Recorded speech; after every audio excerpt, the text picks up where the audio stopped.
Karibu tena kwenye chaneli yetu pendwa. Leo niko hapa kufundisha faida 5 za usafirishaji.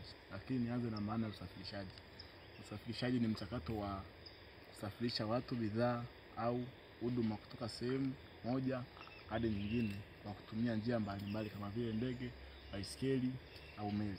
Twende direct kwenye faida 5 za usafirishaji. Faida ya kwanza, kurahisisha bidhaa. Usafirishaji unasaidia kusambaza bidhaa kutoka kwa wajasiriamali hadi kwa wateja. Lakini faida ya pili, kuchangia ukuaji wa uchumi.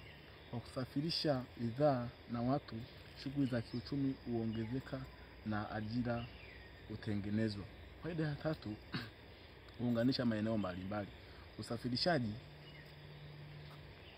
wa bidhaa na watu, shughuli inaweza kurahisisha kuunganisha maeneo mbalimbali, kufikia maeneo mbalimbali au vijijini kutoka mjini. Faida ya 4 ni kuokoa muda. Kwa kutumia usafiri wa haraka, watu na bidhaa hufika mahali panapohitajika kwa muda wakati.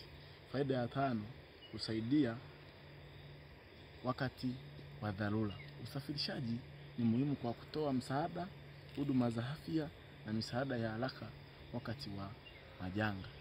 Haya yote unaweza kuyapata kwenye chaneli yangu pendwa. Kwa maelekezo zaidi au kupata huduma mbalimbali, usisahau kusubscribe na comment chaneli yetu pendwa. Nawapenda sana.